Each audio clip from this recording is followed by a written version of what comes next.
স্থানীয় সরকার নির্বাচনে প্রার্থীদের জামানতের টাকার পরিমাণ বাড়ানোর চিন্তা করছে নির্বাচন কমিশন বা ইসি। আইন সংশোধনের ফলে এবার স্থানীয় সরকার নির্বাচন হবে দলীয় প্রতীক ছাড়া। এ কারণে নির্বাচন পরিচালনা ও আচরণ বিধিমালা সংশোধনের উদ্যোগ নিয়েছে ইসি।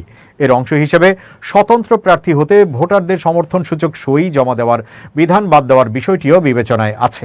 এ বিষয়ে প্রাথমিক কিছু কাজ এগিয়েছে বলে সংশ্লিষ্ট সূত্রে জানা গেছে। অন্তর্বর্তী সরকারের আমলে প্রায় সব স্থানীয় সরকার প্রতিষ্ঠানের নির্বাচিত পরিষদ ভেঙে প্রশাসক বসানো হয়। বিএনপি সরকার গঠনের পর নতুন করে স্থানীয় সরকারের বিভিন্ন প্রতিষ্ঠানে প্রশাসক বসায়।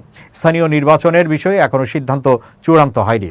তবে সম্প্রতি বিএনপি ও দলটির 3 সহযোগী সংগঠনের শীর্ষ নেতাদের সঙ্গে মতবিনিময়ে প্রধানমন্ত্রী তারেক রহমান বলেছেন, শিগগিরই স্থানীয় সরকারের বিভিন্ন পর্যায়ের নির্বাচন হবে। অন্যদিকে ইসিও নির্বাচন আয়োজনের আগে প্রয়োজনীয় বিধি সংস্কারের উদ্যোগ নিয়েছে। ইসির একটি সূত্র জানায়, বর্তমান কমিশন মনে করছে দলীয় প্রতীক ছাড়া নির্বাচনে প্রার্থী হওয়ার জন্য নির্দিষ্ট সংখ্যক ভোটারের সমর্থন সূচক সই জমা দেওয়ার বিধান বাদ দিলে প্রার্থীর সংখ্যা অনেক বেড়ে যেতে পারে। অনেকে অহেতুক বা ডামি প্রার্থী হতে পারেন।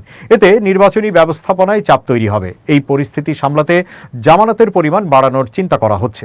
বর্তমানে ইউপি নির্বাচনে চেয়ারম্যান পদে জামানত 5,000 এবং সদস্য পদে 1,000 টাকা। পৌরসভার মেয়র পদে ভোটারের সংখ্যা ভেদে জামানত 15,000 থেকে 30,000 টাকা, কাউন্সিলর পদে 5,000 টাকা, সিটি কর্পোরেশনে মেয়র পদে জামানত 20,000 থেকে 1 লাখ টাকা এবং কাউন্সিলর পদে 10,000 থেকে 50,000 টাকা।